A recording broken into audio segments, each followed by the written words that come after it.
Bawalah persembahanmu nanti ke altar yang suci. Semoga Allah Bapa berkenan mengambil tanda cintamu. Bawalah hati indah berseri ke altar yang suci. Semoga Allah Bapa berkenan mengambil bunga hatimu.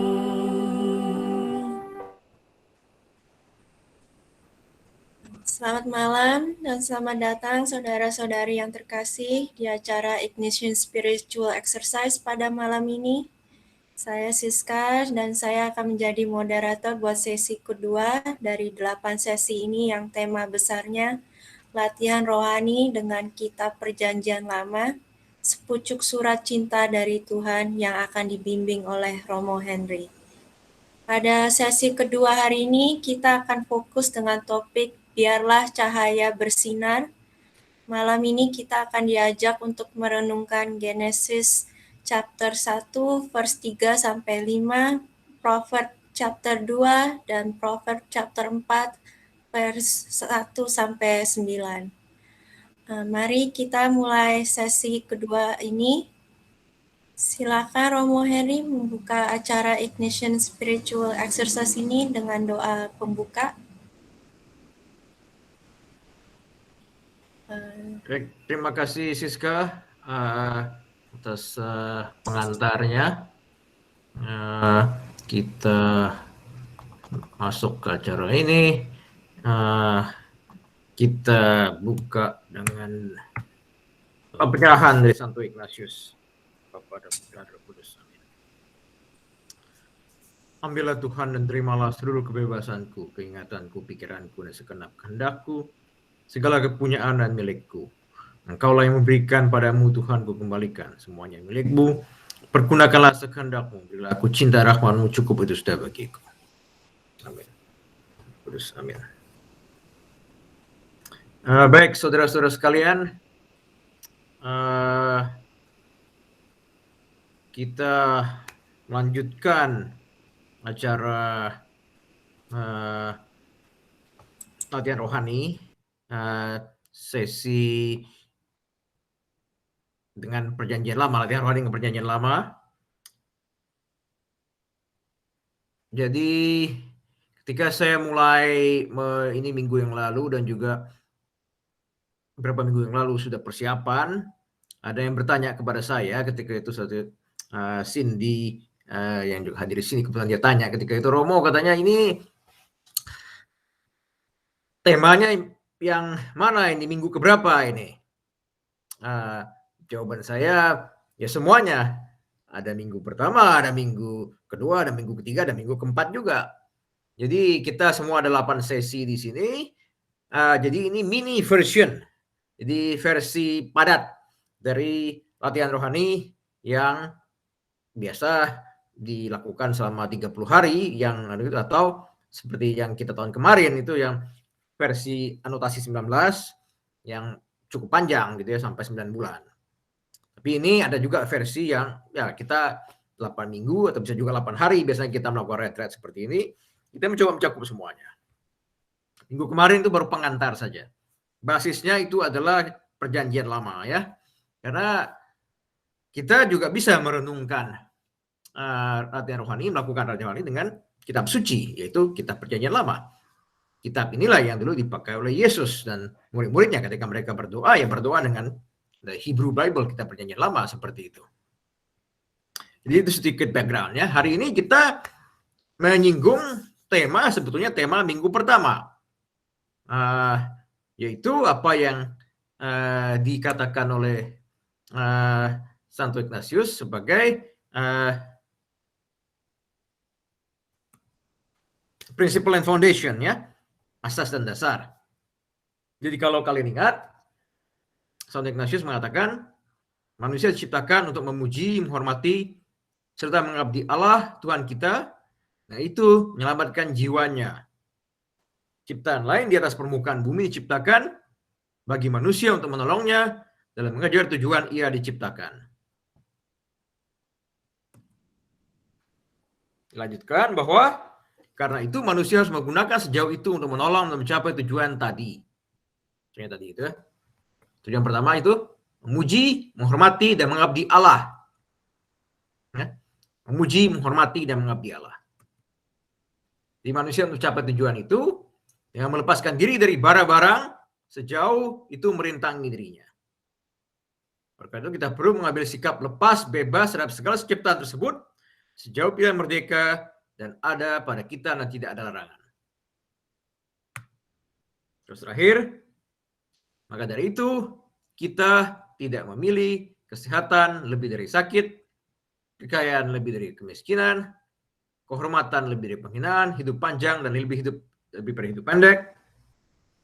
Begitu seterusnya, mengenai hal-hal lain yang kita inginkan dan kita pilih, lalu apa yang membawa kita, tujuan kita diciptakan.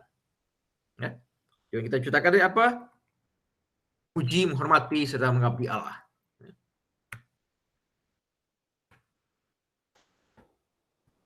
Saya tahu ini teman-teman sudah pernah mereview ini, merenungkan ini, mendoakan ini dulu di bulan Oktober kalau saya bersama Romuald Dallas. Nah, hari ini kita akan mencoba lagi mengulangi ini tapi dengan perspektif yang berbeda. Ya. Jadi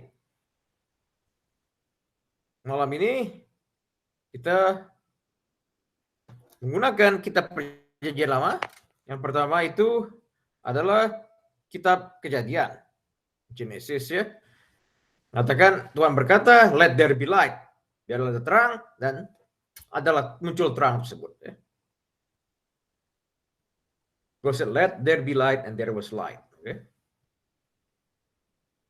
Pertanyaannya sekarang, mengapa menggunakan image cahaya? Biarlah cahaya bersinar. Light ketika itu kan. Kalau kita ingat di sini, Santo Ignatius mengatakan kita diciptakan untuk memuji, menghormati, mengabdi Allah. Untuk kita menyelamatkan jiwanya. Memuji, menghormati, mengabdi Allah berarti ada yang ingin kita capai. Itu tujuan kita. Tujuan hidup kita itu adalah itu. Nah di sini, cahaya itu adalah perlambang sesuatu yang ingin kita capai tersebut. Jadi kita mendapat pencerahan di situ sehingga kita bisa memuji, menghormati dan mengabdi Allah. Nah, yang ini lebih jelas ketika kita masuk ke Proverbs ya. Proverbs atau Amsal itu ini adalah sebetulnya kumpulan puisi.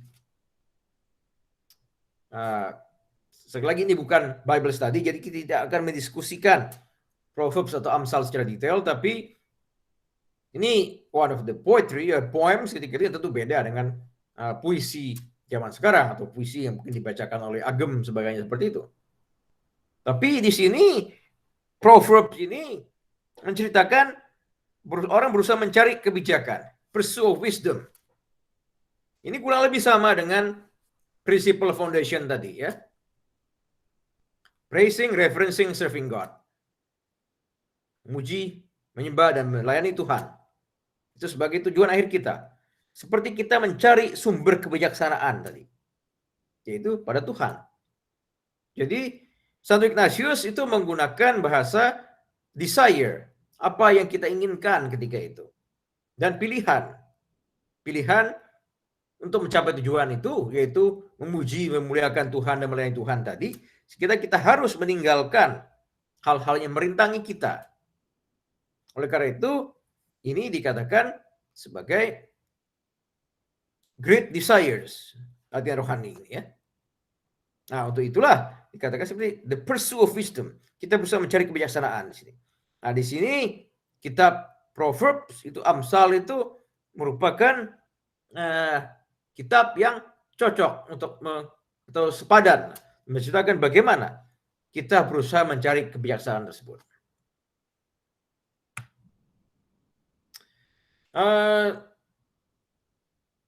Siska, kamu bisa tolong bacakan ini yang di Proverbs 2:1-8 nih, coba. Oke. Terimalah ajaran-ajaranku, anakku, dan ingatlah selalu akan nasihat-nasihatku kepadamu. Perhatikanlah apa yang bijaksana dan berusahalah memahaminya. Ya anakku, berusahalah untuk mempunyai pikiran yang tajam dan mintalah pengertian.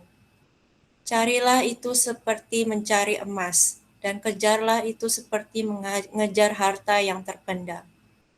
Dengan demikian, kau akan tahu apa artinya takut akan Tuhan, dan kau akan mendapat pengetahuan tentang Allah. Tuhanlah yang memberikan hikmat, dan dialah manusia mendapat pengetahuan dan pengertian.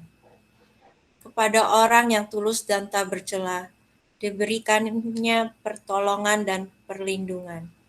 Tuhan menjaga orang-orang yang berlaku adil dan melindungi mereka yang mencintai Dia. Oke, terima kasih. Jadi ini dari Amsal 2:1-8 menceritakan ini seperti petuah ya, mengatakan bagaimana anak itu berusaha mencari pikiran yang tajam dan bijaksana, mencari pengertian seperti mencari emas. Kejar itu sebenarnya harta yang terpendam ya. The pursuit of wisdom. Jadi berusaha mencari kebijaksanaan di situ. Jadi di sini seperti mencari Tuhan itu makna disebut dari makna kehidupan dalam mencari kepada Tuhan seperti berusaha mencari emas, harta terpendam tersebut. Dan juga ini disamakan dengan takut akan Tuhan seperti ini. Jadi di sini ada keinginan berusaha untuk itu. Jadi pada akhirnya kita juga apa great desire kita apa akhirnya? Santo Ignatius ingin kita melihat ke sana. Serve, reverence, and praise God. Itu akhirnya. We need to seek for that. Jadi tapi sama kurang lebih ini kita melihat ini ada dari kitab Amsal ini. Amsal ayat 2. Seperti itu. Jadi asas dasar tadi. Seperti itu ya. Nah, untuk mencapai itu, tujuan akhir tadi mencapai emas itu, mencari emas itu kan ada pengorbanan yang harus dilakukan. Ketika itu kan ibaratnya sama, kurang lebih sama juga akhirnya. Ketika kita mencoba mencapai tujuan akhir itu, serve, reverence, and praise God juga sama. Kita harus meninggalkan hal-hal yang merintangi kita. Nah, ini ada kelanjutannya lagi. Nanti bisa dibacakan lagi berikutnya. Tapi kurang lebih ini kelanjutan dari tadi. Tapi untuk menyingkat waktu, kita bisa maju ke Proverbs 4 ini. Proverbs 4 ini juga kurang lebih sama tapi sedikit berbeda. Ini lebih pada seorang nasihat ayah kepada anaknya. Mungkin ada volunteer lagi yang ingin baca. Cindy bisa bacakan tolong. Iya Romo. Hai anak-anak, dengarkanlah nasihat ayahmu, perhatikanlah itu, maka engkau akan menjadi arif. Yang kuajarkan kepadamu itu baik, sebab itu janganlah kau meremehkannya. Ketika aku masih kecil, anak tunggal orang tuaku, aku diajar oleh ayahku. Ia berkata, ingatlah akan nasihat-nasihatku, janganlah sekali-kali kau melupakannya. Jalankanlah petunjuk-petunjukku, supaya hidupmu bahagia. Jadilah bijaksana dan cerdas. Ingatlah selalu akan nasihat-nasihatku, dan janganlah membuangnya. Hargailah hikmat, maka hikmat akan melindungimu. Cintailah dia, maka ia akan menjaga engkau agar tetap aman. Hal terpenting yang harus pertama-tama kau lakukan, ialah berusaha menjadi bijaksana. Apapun yang kau kejar, yang terutama ialah berusahalah untuk mendapat pengertian. Junjunglah hikmat, maka engkau akan ditinggikan olehnya. Rangkullah dia, maka ia akan mendatangkan kehormatan kepadamu. Ia akan memberikan kepadamu karangan bunga yang elok untuk menjadi mahkotamu. Ya, terima kasih Cindy. Jadi di sini Proverbs 4, Amsal 4 ini menceritakan lebih hubungan seorang ayah kepada anaknya. Memberi nasihat seperti itu, seperti seorang guru, apa yang kau lakukan ketika itu, tapi dia bilang jangan sekali-sekali engkau melupakannya, tunjuk hidup ini supaya hidup bahagia, dan juga kemudian mencari kebijaksanaan lagi. Hal pertama yang harus kamu lakukan adalah mencari kebijaksanaan. Tapi di sini instruksinya lebih dari ayah ke anak ya. Apapun yang kau kejar, berusaha mendapat pengertian tersebut. Jadi lagi-lagi di sini tujuan yang ingin dicapai. Kebijaksanaan itu adalah apa? Nah, di sini konteks Santo Ignatius adalah serve, reverence, and praise God. Memuji, memuliakan Tuhan, dan melayani Dia. Seperti itu ya. Kebijaksanaan itu yaitu yang kita capai. Jadi itu yang kita kejar di sini. Ini kan diberikan instruksi seorang ayah kepada anaknya. Seperti seorang guru, tapi lebih hubungannya ayah dan anak ya. Jadi ini yang akan coba kita renungkan hari ini. Nah, mungkin pertanyaannya sekarang ini bagaimana kita merenungkan ini semua ya. Jadi pertama kita meminta rahmat Tuhan agar Dia bisa hadir dalam kehidupan kita dan inner knowledge of the light of God ya. Jadi pengetahuan yang mendalam agar cahaya Tuhan tadi itu, cahaya kebijaksanaan itu hadir dalam hati kita. Ya kita satu metode itu kita bisa membaca asas dan dasar itu berulang-ulang gitu ya. Itu bisa dilakukan nanti di rumah kalau mau begitu. Coba kalian ulangi doa itu diulangi sedikit seperti Lectio Divina seperti itu. Satu. Tapi malam hari ini kita mungkin sedikit berbeda. Jadi kita membayangkan hari ini ya we are part of the covenant ya.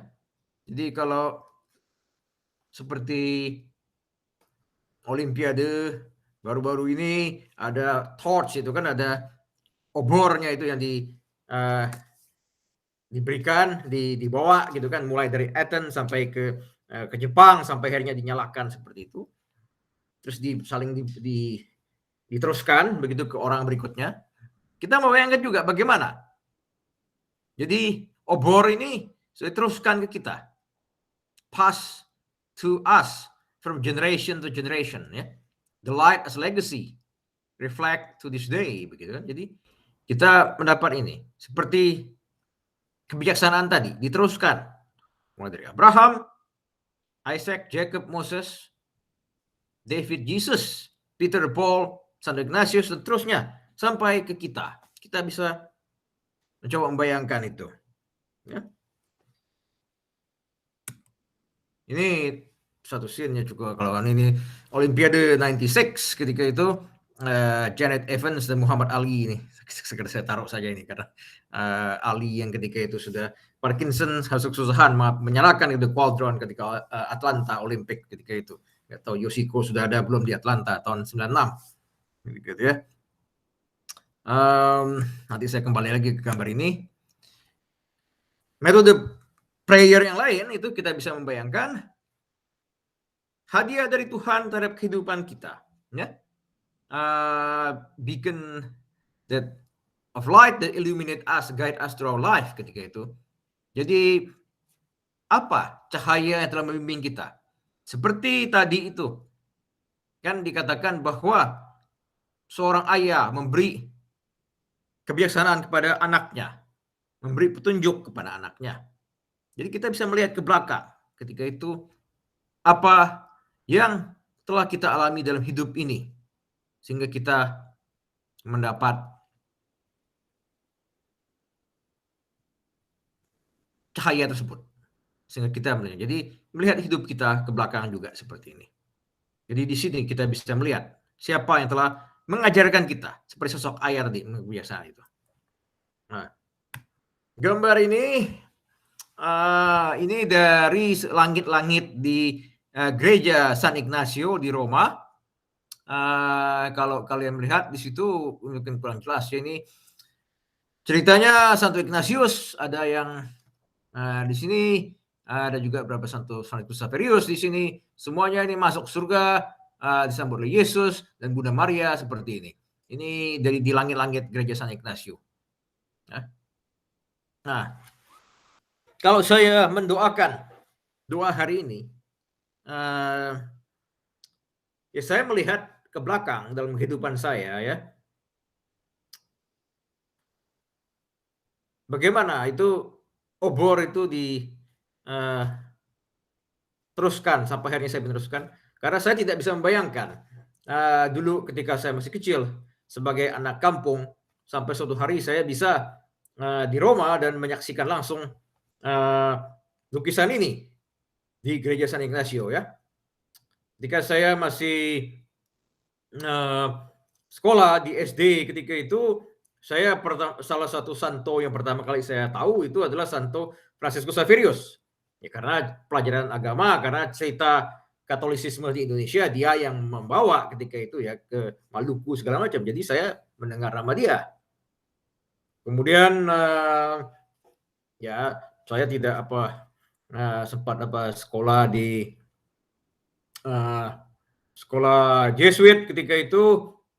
Cuma di SMA saya masih di kampung juga, guru-guru saya banyak yang lulusan Santa Dharma dan mereka banyak cerita tentang pengalaman mereka, dididik oleh para Romo Jesuit segala macam seperti itu. Jadi secara tidak langsung saya juga dididik oleh Jesuit, mungkin hanya sekedar tidak langsung, indirect education sebetulnya, karena guru-guru saya lulusan Santa Dharma semua. Saya mulai mendengar sedikit seperti itu. Dan mereka banyak mengajarkan juga tentang pendidikan iman segala macam kepada saya ya, membentuk saya segala macam seperti itu. Sampai ke Jogja ketika itu saya tidak ke Santa Dharma, tapi saya kuliah di UGM di Gajah Mada. Cuma saya waktu itu sering setiap minggu itu, ketika itu saya misa mingguan di Kapel Santa Dharma yang ketika itu masih jadi paroki. Di situ saya mulai kenal Romo-Romo Jesuit yang ada di sana ketika itu, meskipun saya tidak sekolah di situ ya, tapi karena itu semacam paroki saya. Kemudian ada pergulatan di bangku kuliah dan membuat saya mulai memisahkan diri pelan-pelan dari gereja ketika itu. Pada saat bersamaan juga paroki itu dipindahkan. Kapel tetap ada, tetap menjadi milik Santa Dharma, tapi parokinya dipindahkan lagi ke Pringwulung ketika itu. Saat bersamaan juga saya mulai tidak ke gereja lagi. Kemudian melihat juga ketika itu fast forward ya, ada sekitar 5 tahunan saya tidak ke gereja lagi. Sampai akhirnya sudah Jakarta ketika itu ada perempuan yang ketika itu sedang saya dekati ketika itu ya, teman perempuan ketika saya dekati, dia mengajak saya ke gereja. Saya katakan oke saja, lebih karena sebetulnya ingin dekat atau bersama dia saja. Waktu itu diajak saya ke gereja katedral di Jakarta, Pasar Baru ketika itu ya, yang juga ketika itu ya sampai sekarang masih di manage oleh Jesuit, para Romo Jesuit ya. Karena ke gereja sama dia terus setiap minggu, akhirnya lama-lama ya hati saya juga mulai tersentuh, mulai terbuka dan mendengarkan sabda Tuhan segala macam seperti itu, membuat saya pelan-pelan akhirnya merenungkan lagi kehidupan saya, dan akhirnya saya pun mulai tergerak untuk kembali mengaku dosa ketika itu, dan kemudian kembali ke gereja. Kemudian fast forward sudah sampai di Amerika, ketika itu sudah di Seattle. Ya saya tidak sempat lagi ketika itu ke gereja Jesuit, cuma ketika di University Washington malah sama Dominikan ketika itu sebetulnya. Sama Dominikan. Cuma ketertarikan saya atau my fond with the Jesuit, the memory is still there ketika itu kan. Memory is still there. Saya tidak pernah dididik oleh Jesuit secara langsung, tidak pernah ke sekolah Jesuit, baik di SMA maupun di college. Tapi bisa dikatakan most of my adult life saya di Jesuit Parish ketika itu, mulai dari Jogja sampai di Jakarta. Jadi masih ada kedekatan itu. Saya kemudian mulai masuk akhirnya ke Serikat Yesus ketika itu, masuk novitiate, dan sampai akhirnya saya juga ditabiskan sebagai Romo Jesuit dan dikirim ke Roma, dan saya bisa berdiri di gereja San Ignacio seperti ini dan melihat lukisan ini secara langsung. Jadi kalau melihat ke belakang begitu, the light, the torch was passed to me through that time, that period. Ke belakang bagaimana Tuhan hadir dalam kehidupan saya dan orang-orang yang menyentuh saya, memberikan sumber kebijaksanaan tersebut. Jadi ini saya sedikit share, sekedar bisa membantu teman-teman ketika berdoa nanti untuk melihat bagaimana dalam hidup kita cahaya tersebut atau sumber kebijaksanaan tersebut entah dari siapa kita dapat melihat ke belakang sebagai sampai akhirnya kita sekarang. Jadi kurang lebih seperti itu. Nanti kita akan mencoba berdoa, terus diakhiri dengan kolokwi. Kita berdoa terhadap semua apa yang kita terima di sini dalam kehidupan kita, yang telah kita dapat, juga cahaya tersebut yang kita dapat dan bisa kita berikan.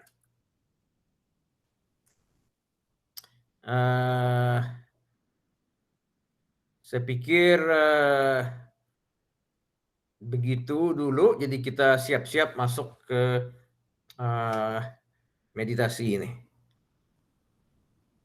Jadi tim di belakang layar mungkin bisa coba segera prepare.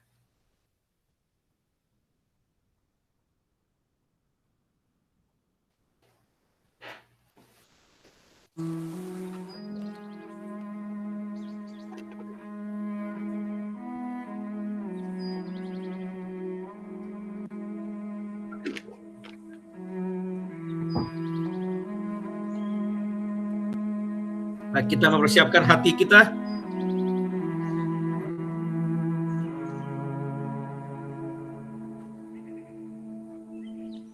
Kita mohon rahmat Tuhan agar kita bisa melihat dan menyadari kehadiran cahaya Tuhan dalam kehidupan kita.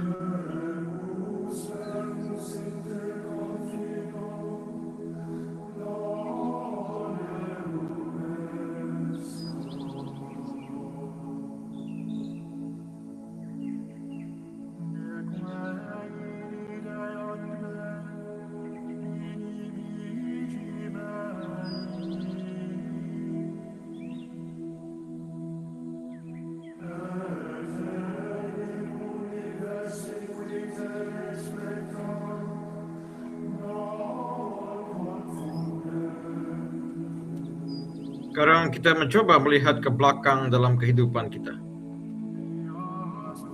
Mungkin masih usia sekolah dasar, atau masih TK, atau masa kecil kita. Coba kembali ke sana. Ingatlah sekarang siapa yang mungkin memberi pengalaman iman ke kalian, mengajarkan tentang iman dalam kehidupan kalian masa kecil, atau pengalaman apa, bukan siapa, tapi kejadian apa yang mungkin membekas dalam kehidupan kalian di masa kecil tentang kebijaksanaan dan iman tersebut. Renungkanlah itu.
Sekarang kita coba melihat kehidupan kita yang mulai beranjak remaja. Kita sudah di SMP atau di SMA, sekolah menengah.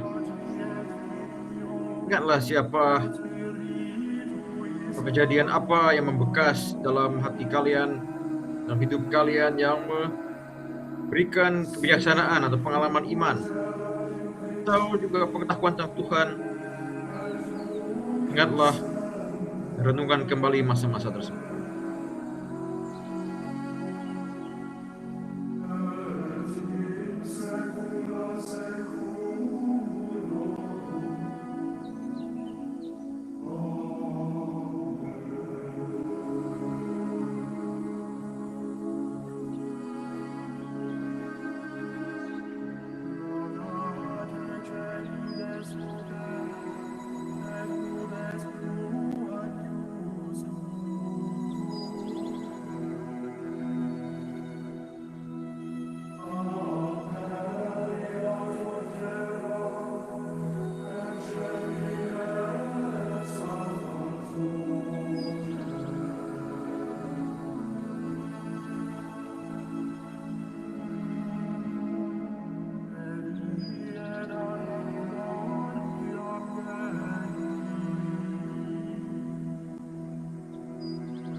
Sekarang kita melihat pada masa-masa kita sudah mulai dewasa, entah itu sudah kuliah di perguruan tinggi, di college, ataupun post college, first few years. Lihat pada masa-masa itu, siapa orang yang berjasa memberikan kebijaksanaan dan pengetahuan iman kepada kita, membantu mendidik kita, atau kejadian apa yang membekas bagi pengalaman pribadimu, mana kamu mendapat pencerahan atau pengetahuan atau pemahaman mendalam tentang Tuhan, atau pergulatan lainnya. Ingatlah masa-masa tersebut.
Sekarang lihatlah pada masa-masa setelah college, mungkin sudah bekerja,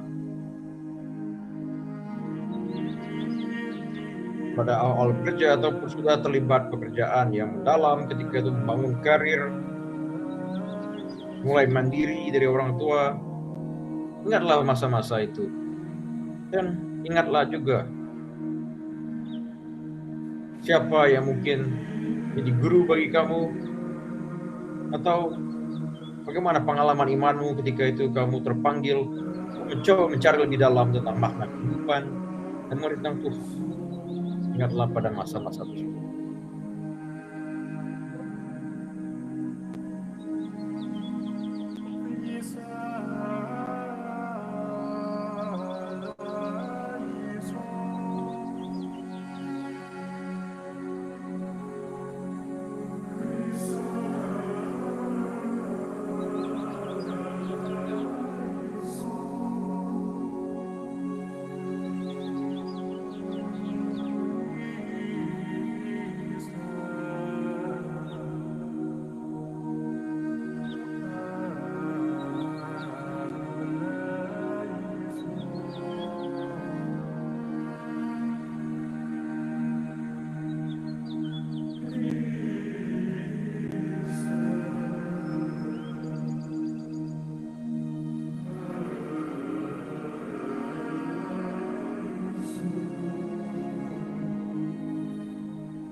Kita semua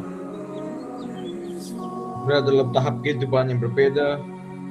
Ada yang sudah memasuki masa pensiun, ada yang mungkin sudah memasuki parubaya, juga masih ada yang baru menjalani kehidupan berkeluarga, atau juga yang masih baru mulai bekerja. Dimanapun kita berada, kita juga bisa melihat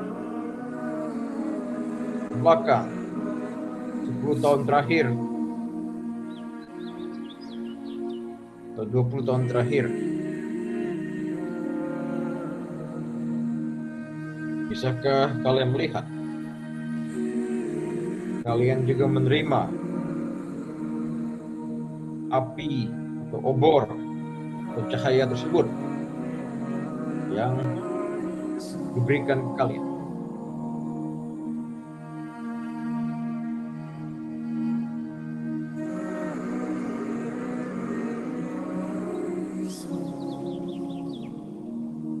Mungkin kalian menerima api itu dari santo atau santa pelindung kalian.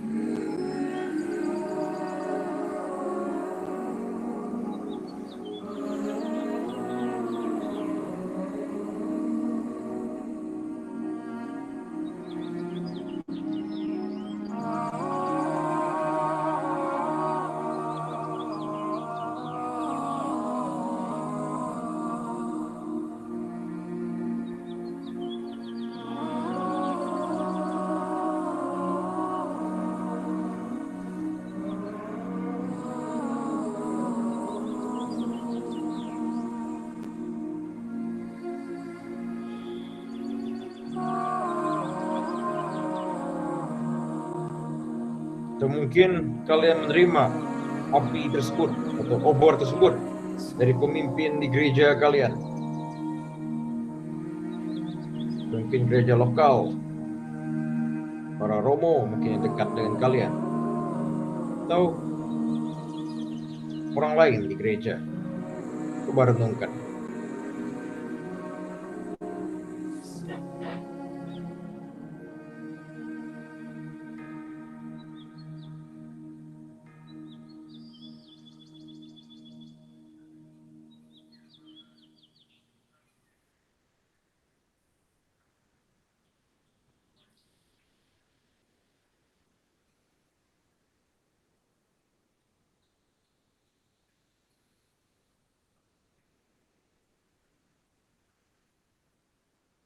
Coba juga renungkan belakang. Mungkin kalian menerima langsung api atau obor tersebut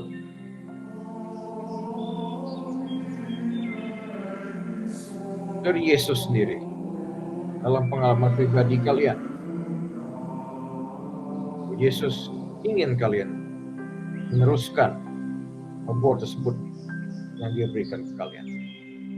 Ingatlah pengalaman kalian dengan Yesus.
Sekarang kita mulai masuk bagian akhir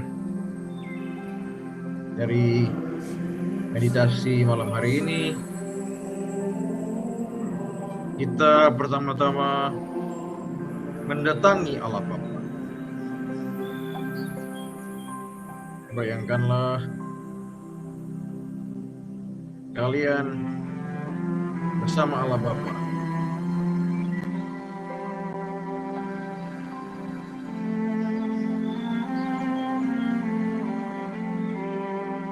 Ungkapkanlah perasaan hati kalian.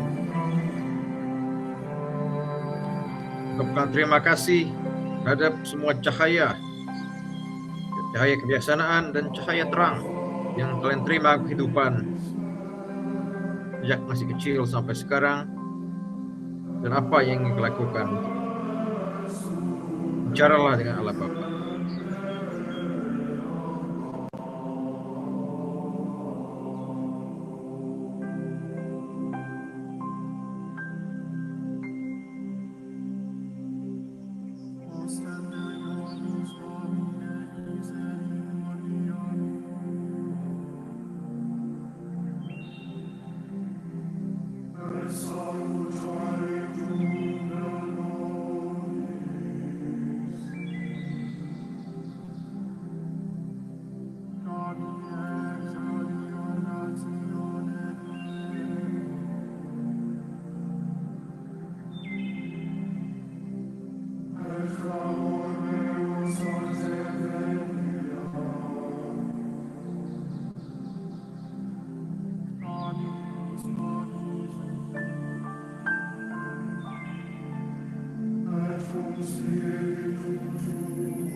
Sekarang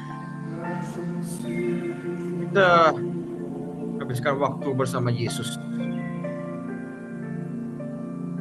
Ungkapkanlah terima kasihmu kepada Yesus dan segala cahaya kebiasaan yang kau terima.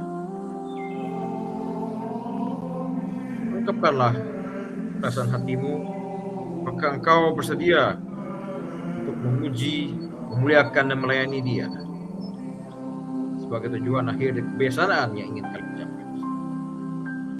Bicaralah dengan Yesus sekarang.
Sekarang kita datang ke Bunda Maria.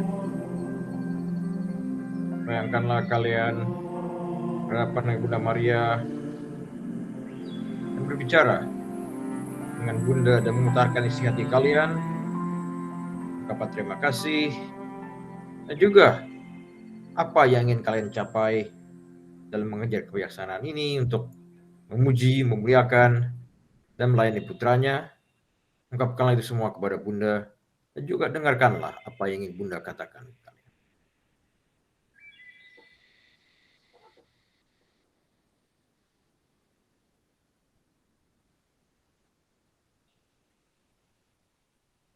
Bicaralah kepada Bunda seperti seorang anak kepada ibunya.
Sekarang marilah kita tutup doa ini, meditasi ini dengan mengatakan kemuliaan kepada Bapa dan Roh Kudus seperti permulaan, sekarang selalu sepanjang segala abad.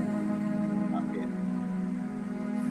Perlahan-lahan kita bisa keluar suasana doa dan masuk kembali ke suasana normal. Buka mata, juga siap untuk sharing dan diskusi.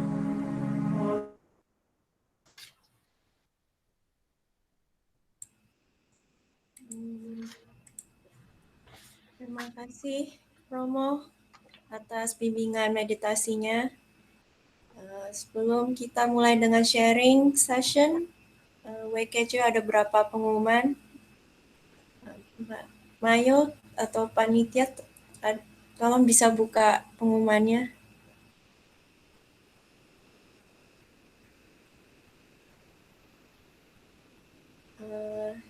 Sumbangan kasih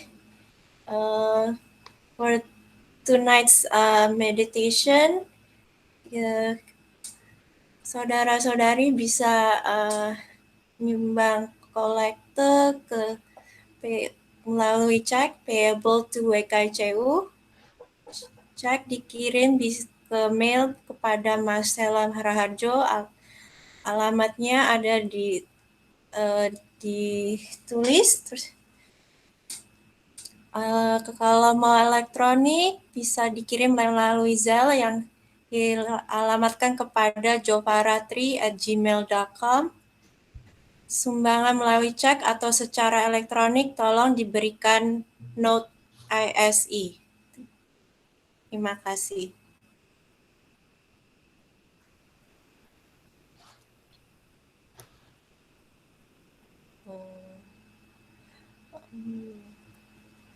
Pengumuman berikutnya ada retreat OMK for young adults.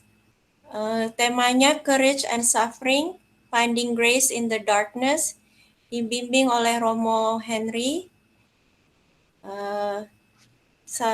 Retreatnya mulai tanggal 10 September sampai 12 September.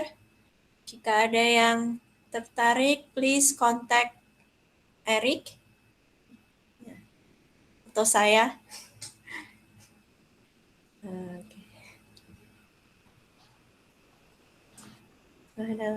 Pengumuman berikutnya, iman yang berpikir ya, yang akan datang hari Minggu ini.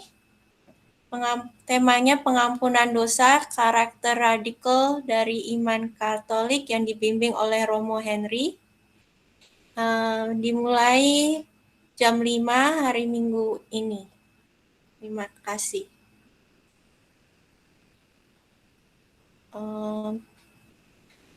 Sekarang kita mulai dengan sesi sharing. Mohon panitia stop recordingnya.